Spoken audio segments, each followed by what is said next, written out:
خواتین و حضرات، اب میں اسلام آباد کانکلیو 2021 کے مہمان خصوصی وزیر اعظم اسلامی جمہوریہ پاکستان جناب محترم عمران خان کو اسلام آباد کانکلیو کا افتتاحی خطاب کی دعوت دیتا ہوں۔ وزیر اعظم اسلامی جمہوریہ پاکستان جناب عمران خان۔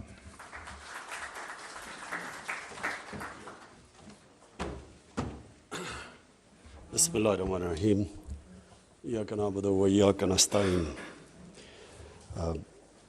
اعزاز چودھری صاحب، آپ کو اور انسٹیٹیوٹ آف اسٹریٹجک اسٹڈیز کا شکریہ ادا کرتا ہوں کہ آپ نے مجھے آج دعوت دی، اور یہ جو کانکلیو آپ کی 2021 ہے، اس میں اپنے خیالات کا اظہار کرنے کا موقع دیا۔ سب سے پہلے تو میں یہ کہوں کہ ہمارے ملک میں اس طرح کے تھنک ٹینکس کی بہت ضرورت ہے۔ بدقسمتی سے جو ہم نے پاکستان کے ساتھ ہم بڑے ہوئے ہیں، ہم نے جو دیکھا کہ ہماری یہ بڑی اچھی کوالٹی کی پلاننگ کمیشن تھی 1960s کے اندر، اور اس پلاننگ کمیشن سے پاکستان کی جو پرابلی سب سے زیادہ اس ملک کی اکنامک ترقی بھی ہوئی، اور بلکہ دنیا میں ملیشیا جیسے، ساؤتھ کوریا جیسے ملک بھی پاکستان آئے اور انہوں نے پاکستان کو ایز اے ماڈل دیکھا۔ تو یہ جو ہماری ریگریس ہوئی، ہماری جو انٹلیکچول بیس جو ہمارا ایروڈ ہوا، ہم نے اپنی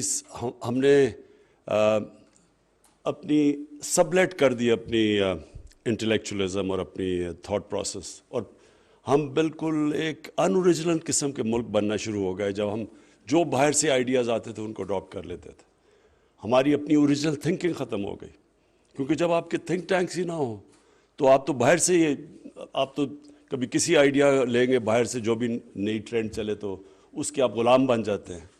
تو اس کی بہت ضرورت ہے، اس تھنک ٹینک کی، اور میں اس لیے کہتا ہوں کہ آپ کی یہ جو آنے والے دنوں میں اس ملک کو ضرورت ہے، کیونکہ میں چاہتا ہوں آپ ہمارے میڈیا کو بھی ایجوکیٹ کریں، کہ جتنی زیادہ آپ ریسرچ کریں گے اور آپ کی ریسرچ کے بعد آپ اپنے پاکستان کا ویو پوائنٹ رکھیں گے دنیا کے سامنے، وہ آپ اپنے میڈیا کے سامنے بھی رکھیں گے، جو میں اپنے لوکل میڈیا کی بات کر رہا ہوں۔ کیونکہ میں دیکھتا ہوں پروگرامز کے اندر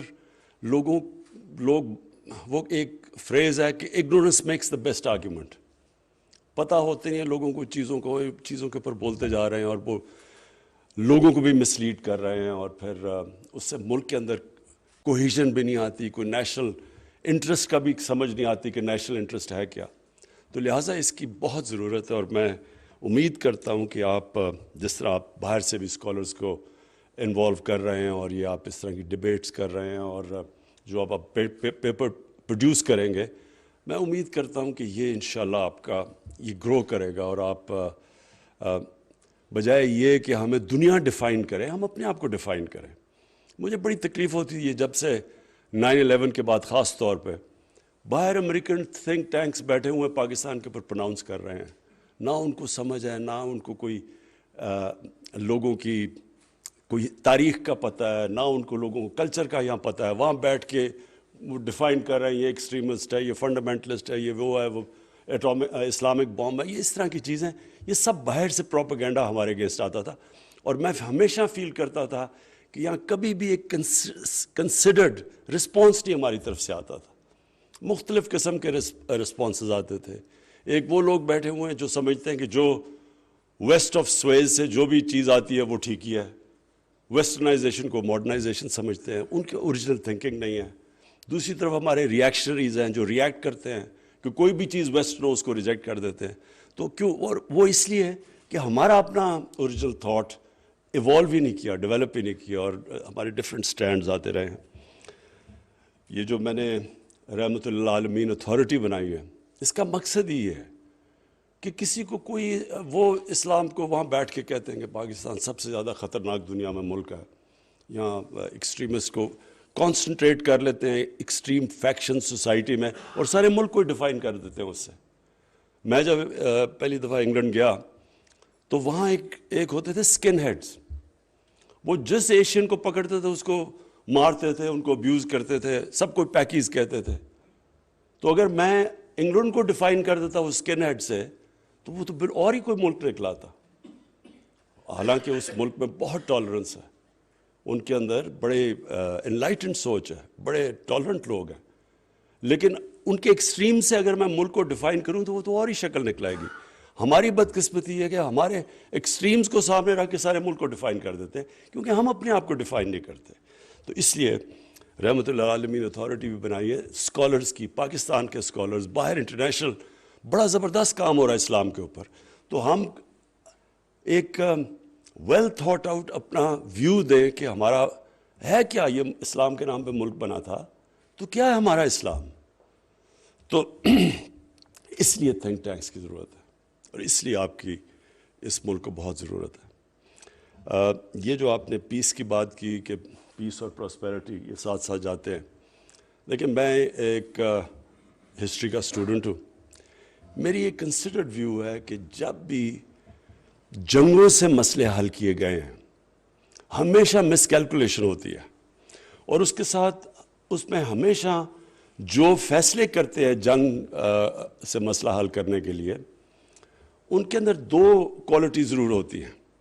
ایک تو وہ تاریخ سے سیکھتے نہیں ہیں, انہوں نے تاریخ پڑھی نہیں ہوتی دنیا کی, اور دوسرا ان کو تکبر ہوتا ہے اپنے ہتھیاروں پہ. یہ دو وجہ سے مس کیلکولیشنز ہوتی ہیں. آپ کہیں بھی دیکھ لیں, تاریخ اٹھا کے دیکھ لیں, زیادہ تر یہ مس کیلکولیشنز کی وجہ سے جنگیں چند ہفتے, ہمیشہ ورڈ ہوتا ہے کہ یہ چند ہفتے کی جنگ ہے, اور وہ پھر جنگ چلتی جاتی ہے. یہ افغانستان میں دیکھ لیں, ہمارے اپنے ملک میں دیکھ لیں, ہم نے جب ملٹری آپریشنز کیے ہیں. یہ ابھی دیکھ لیں, یہ جو ایتھیوپیا نے ٹیگرے کے اندر وہ کیا, خود اس کے پرائم منسٹر نے, اور میں اس کو جانتا بھی ہوں اچھی طرح, کہتے یہ چند ہفتے کی بات ہے. تو آج دیکھیں کہ وہاں کتنا بڑا ہیومینیٹیرین کرائسس ہوا ہے. سو میرا یہ کنسیڈرڈ اوپینین ہے کہ جنگوں سے جو بھی مسئلہ حل کرنے کی کوشش کرتا ہے وہ بالکل اور نہ اس کو تاریخ کا پتہ ہوتا ہے, اور وہ انسانیت کا نہیں سوچتا, کیونکہ اتنی زیادہ ابھی افغانستان میں سفرنگ دیکھیں آپ کتنی ہے. تو ہمیں ہمیشہ کوشش کرنی چاہیے, لاسٹ منٹ تک پوری کوشش کرنی چاہیے کہ ڈائیلاگ سے ہم اپنے مسئلے حل کریں. ہمارا سب سے بڑا مسئلہ ایک ہی ہے, ساؤتھ ایشیا, سارے ساؤتھ ایشیا کو ہاسٹیج رکھا ہوا ہے, وہ ہے کشمیر کا مسئلہ. اور بڑی مجھے افسوس سے کہنا پڑتا ہے کہ ہم نے آج کے پوری کوشش کی کہ ہندوستان سے ہم بات چیت کریں. میں نے اس کو کال بھی کی, نریندر مودی کو, جتنے بھی ہم نے اوورچرز کیے, مجھے آہستہ آہستہ یہ احساس ہوا کہ اس کو کمزوری سمجھ رہا تھا کہ جتنی ہم کوشش کر رہے تھے امن کی, تو وہ اس کا ایک اور ریاکشن آ رہا تھا. وہ سمجھ رہا تھا کہ ہم بہت پاکستان کمزور ہے اس وقت, تو اس لیے وہ ان سے امن کرنے کی کوشش کر رہا ہے. اور بدقسمتی سے دوسری چیز یہ کہ ایک ہمارا ایک نارمل ہندوستان کی حکومت سے ہمارا ان سے انٹریکشن نہیں ہو رہا تھا, ایک آئیڈیالوجی کے خلاف آئیڈیالوجی سے ہمارا مقابلہ ہو رہا تھا, جو RSS ہے. اور جس نے بھی RSS کی آئیڈیالوجی پڑھ لی ہے, اور یہ ان کی جو فاؤنڈنگ فادرز ان کی سٹیٹمنٹس آپ دیکھ لیں, تو اس آئیڈیالوجی کے ساتھ بڑا مشکل ہے کہ ہمیں کسی قسم کی بھی ہمارے سے نیگوسیشنز اور صحیح معنی میں نیگوسیشنز کرتے ہیں. اور یہ صرف جو ہندوستان میں ہو رہا ہے یہ ہمارے لیے ہماری بدقسمتی نہیں ہے, اور خاص طور پہ کشمیر کے لوگوں کی بدقسمتی نہیں ہے, یہ ہندوستان کے لوگوں کی بڑی بدقسمتی ہے. کیونکہ ایک اتنا بڑا ملک ہو, اس کے اندر کم از کم کتنی 50-60 کروڑ تو مائنورٹیز ہیں. جو بھی براہمن جو یہ RSS سینٹرڈ براہمن یہ آئیڈیالوجی ہے, تو یہ جو ایکسکلوڈ کر رہی ہے وہ کم از کم 50-60 کروڑ لوگوں کو ایکسکلوڈ کر رہی ہے. یہ کبھی ہیومن ہسٹری میں ایسے نہیں ہوا کہ اتنے بڑے لوگوں کو, چنک آف پاپولیشن کو آپ کہہ دیں کہ آپ سیکنڈ کلاس سٹیزن ہیں, اور یہ صرف ہندوتا, یعنی یہ صرف ہندوؤں کے لیے ہندوستان ہے. تو اس کے بڑے سویر جو ریپرکشنز ہیں وہ ہندوستان کی سوسائٹی کے لیے ہیں, ہمارے لیے تو ہیں ہی, اور کشمیر کے لیے جس طرح میں نے کہا کہ وہ جو ان کا ظلم سہ رہے ہیں, لیکن ہندوستان کے لیے اس کے آگے ٹائم بتائے گا کہ ان کے لیے بہت مشکل وقت سامنے ہے. اور یہ سسٹینیبل بھی نہیں ہے یہ آئیڈیالوجی, کیونکہ یہ جب آپ ایکسکلوڈ کرتے ہیں لوگوں کو، تو دنیا کی تاریخ کی یہ ایک ہسٹری ہمیں یہ بتاتی ہے کہ جب آپ مارجنلائز کرتے ہیں تو آپ لوگوں کو پھر ریڈیکلائز بھی کر دیتے ہیں. اور ریڈیکلائز لوگوں کے لیے اتنی بڑی مائنورٹی میں اگر تھوڑے سے بھی لوگ ریڈیکلائز ہو جائیں تو وہ ہندوستان کو دشمن کی ضرورت نہیں ہے ایکسٹرنل اینمیز کی. جو ہمارا دوسرا اس وقت کافی بڑا ہمارے لیے واری ہے وہ افغانستان ہے. پہلے تو میں یہ کہوں کہ یہ بہت برا ہو سکتا تھا، اس سے بہت برے حالات ہو سکتے تھے. ہمیں خوف یہ تھا کہ یہاں سول وار شروع ہو جائے گی. ہم نے جب طالبان کے ڈیلیگیشن یہاں آئے بھی تو جو ہمیں ساری ہماری ایجنسیز نے رپورٹ کیا تھا افغانستان میں، تو انہوں نے کہا اگر طالبان نے سارا افغانستان کے اوپر فتح کرنے کی کوشش کی تو وہ نہیں کر سکیں گے اور وہاں پروٹریکٹڈ سول وار ہو جائے گی. تو وہ تو ہمارے لیے سب سے بڑا نائٹ میئر سیناریو تھا کہ سول وار جس طرح جب سوویٹس گئے تھے تو اس کے بعد جو سول وار شروع ہوئی اس میں کم از کم 2 لاکھ افغان مرے تھے اس میں. اور اس کے جو ریفیوجی پرابلم تھا پاکستان کو وہ برداشت کرنا پڑا. تو ابھی بھی ہمارا نائٹ میئر سیناریو تو یہ تھا کہ سول وار ہوگی اور یہاں پھر ریفیوجیز اور افغانستان کی تباہی ہوگی. تو ادھر وہ تو اگر آپ ہم دیکھیں تو افغانستان کے بھی لوگ بڑے خوش قسمت رہ چکے ہیں اور ہمارے لیے بھی ابھی تک بڑی خوش قسمتی ہے کہ وہاں اس طرح کی تباہی نہیں مچی. لیکن جو اب تباہی سے بچانا ہے افغانستان کو وہ ہے ہیومینیٹیرین کرائسس. اور وہ اس لیے کہ اس وقت جو ان کی فریز کر دیا ان کے ریزروز اور ان کا جو بینکنگ سسٹم کو انہوں نے بالکل فریز کر دیا ہے، تو اس کا امپیکٹ تو ان کی عوام پہ پڑے گا. اور ہم پوری کوشش کر رہے ہیں، OIC کے فارن منسٹرز کی میٹنگ بھی ہے انشاءاللہ اگلے ہفتے، جس میں ہم پوری کوشش کر رہے ہیں کہ دنیا کو آگاہ کریں کہ وہ اگر جتنا بھی آپ طالبان کو پسند کریں یا نہ کریں، ایشو تو اس وقت 4 کروڑ افغان لوگ ہیں. تو وہ جو انسان ہیں ان کے اوپر کیا گزر رہی ہے اور کیا گزرے گی اگر اسی طرح کے حالات پرسسٹ کیے. تو پاکستان اپنی پوری کوشش کرے گا، لیکن جب تک کہ امریکہ کے اندر یہ ریئلائزیشن نہیں آتی کہ اگر وہ اسی طرح ان کے فنڈز کو فریز کر دیا اور ان کی اکانومی کو سکویز کر دیا اور یہ ہیومینیٹیرین کرائسس ادھر چلا گیا جس طرف یہ جا رہا ہے، تو اس کا نقصان تو سب کو ہوگا. پاکستان کو بہت ہوگا، لیکن ایران میں بھی ابھی بڑا ریفیوجی پرابلم آیا ہوا ہے. ریفیوجیز یورپ میں آگے پرابلمز بنے ہوئے ریفیوجیز کے. اور افغانستان کے سب سے بڑا تو افغانستان کے لوگوں کے لیے جو 40 سال سے ہر قسم کی مشکل کا سامنا کر رہے ہیں، ان کے لیے ایک بڑا مشکل وقت ہوگا. تو اس لیے پاکستان اپنا پورا رول پلے کرے گا. اور یہ ہمارے لیے فیوچر کے لیے بڑا امپورٹنٹ ہے کہ افغانستان میں امن ہو، کیونکہ جس طرح بات کی جیو اکنامکس کی، ہمارا تو کنیکٹیوٹی سینٹرل ایشیا میں اور سارے سینٹرل ایشین ریپبلک سے اس وقت ان کی بھی اتنی خواہش ہے جتنی پاکستان کی ہے کہ ہماری کنیکٹیوٹی ان سے ہو. وہ سب چاہتے ہیں کہ پاکستان کو استعمال کریں اور یہاں سے ان کی ٹریڈ جائے گوادر کے تھرو. تو وہ بھی سب انٹرسٹڈ ہیں. ہمارے معاہدے بھی ہو گئے ہیں، لیکن بیچ میں افغانستان میں امن کی شدید ضرورت ہے یہ کنیکٹیوٹی کے لیے. اور جو تیسری چیز سی پیک ہمارے لیے ایک زبردست اپرچونٹی ہے اور ہم اس کا فائدہ اٹھا رہے ہیں. لیکن جو ہمیں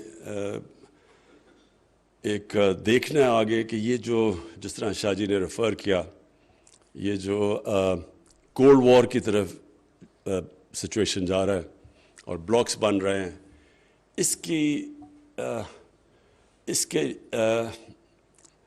اس بلاکس کے بننے کو روکنے کے لیے پاکستان کو پوری کوشش کرنی چاہیے، کیونکہ ہمیں کسی بلاک کا حصہ نہیں بننا چاہیے. یہ جو پہلے کولڈ وار تھی اس سے بھی دنیا کو بڑا نقصان ہوا، اور یہ جو اب بننے جا رہی ہے کولڈ وار، اس سے بھی پاکستان ہم وہ ملک نہیں چاہتا کہ جو پھنس جائے اسی، جس طرح ہم پچھلی باری حصہ بنے تھے کولڈ وار میں. ہم چاہتے ہیں کہ ہم اگر لوگوں کو اکٹھا کریں. ہم نے پوری کوشش کی جب سعودی عربیہ اور ایران کا سٹینڈ آف تھا تو پاکستان نے بڑا رول پلے کیا اور اپریشیٹ کیا گیا دونوں ملکوں نے کہ ہم نے وہ ایک بڑا کرٹیکل فیز تھا جدھر ان کے اندر کانفلکٹ ہو سکتی تھی. تو ہم نے اپنی پوری کوشش کی اور انہوں نے اپریشیٹ بھی کیا. ہم یہ بھی چاہتے ہیں کہ اب یہ جو امریکہ اور چائنا کے بیچ میں یہ جو کولڈ وار ہے، پاکستان نے جس طرح 1970 میں اوپن کیا تھا چائنا امریکہ کے لیے، اسی طرح ہم ابھی بھی کوشش کرتے ہیں کہ ہم کسی طرح یہ جو ان کے فاصلے بڑھتے جا رہے ہیں اس کو روکیں۔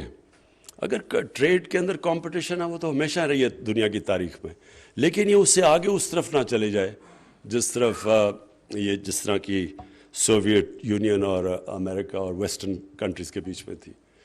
آخر میں کلائمیٹ چینج کی بات کرنا چاہتا ہوں۔ ہماری گورنمنٹ پہلی گورنمنٹ تھی جس نے اس کو فلیگ کیا، جب اب نے 2013 میں پختونخوا میں فیصلہ کیا بلین ٹری سونامی کا، تب سے پتہ چلنا شروع ہو گیا تھا، سائنس آ گئے تھے پاکستان میں کہ گلوبل وارمنگ سے ہمالیہ کے جو گلیشیئرز ہیں وہ پگھلنا شروع ہو گئے، اور پھر گلیشیئر لیکس بننی شروع ہو گئی ہیں۔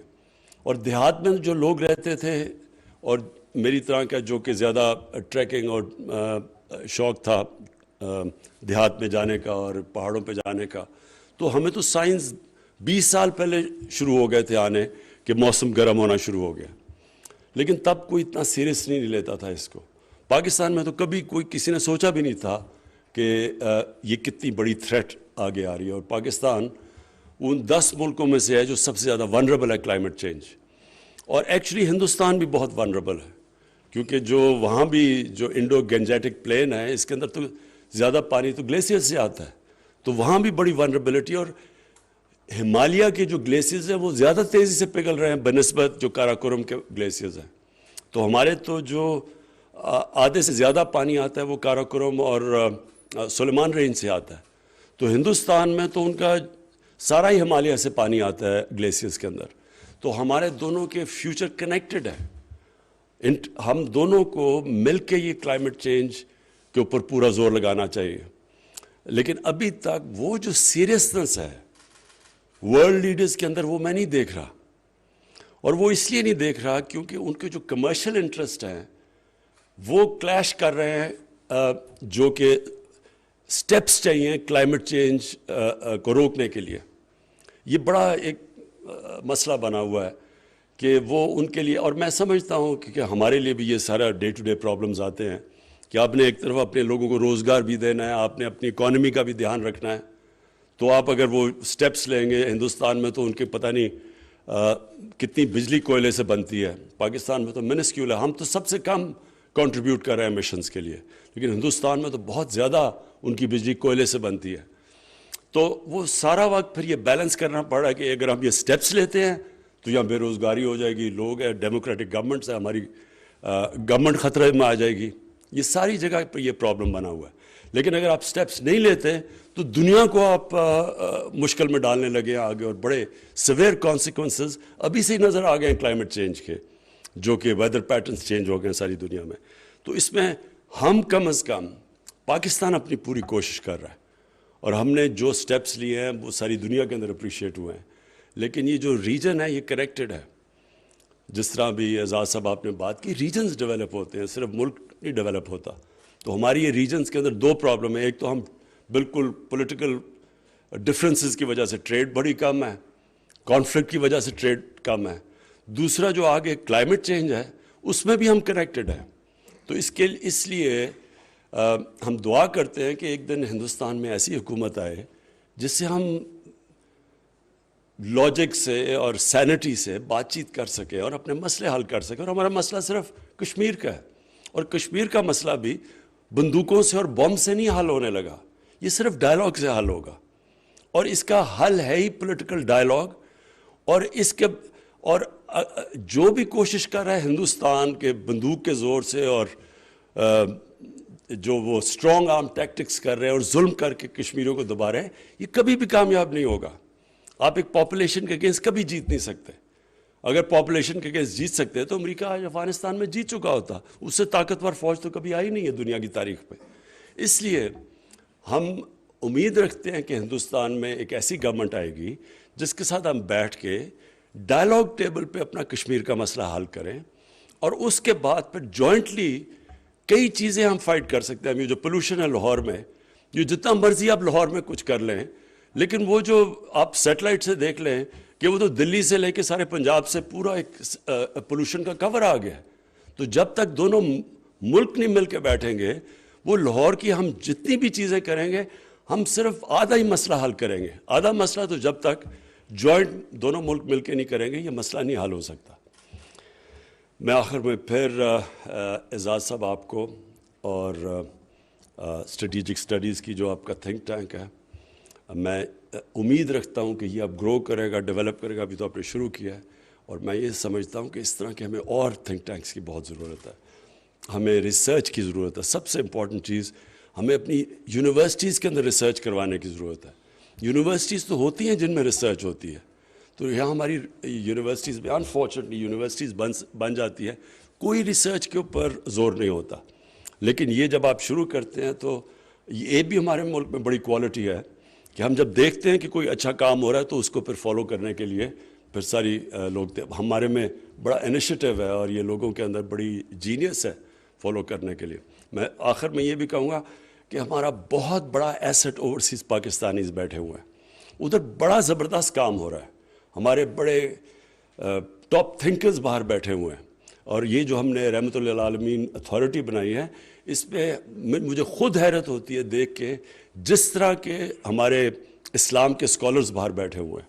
تو ہم نے صرف ان سب کو ایک تھنک ٹینکس بنا کے ان کو اکٹھا کرنا ہے، اور پھر ایک کنسنسس بلڈنگ کرنی ہے تاکہ ایک نیریٹو ہمارا ملک کا جائے جو کہ ریپرزینٹ کرے ہماری قوم کو. Thank you.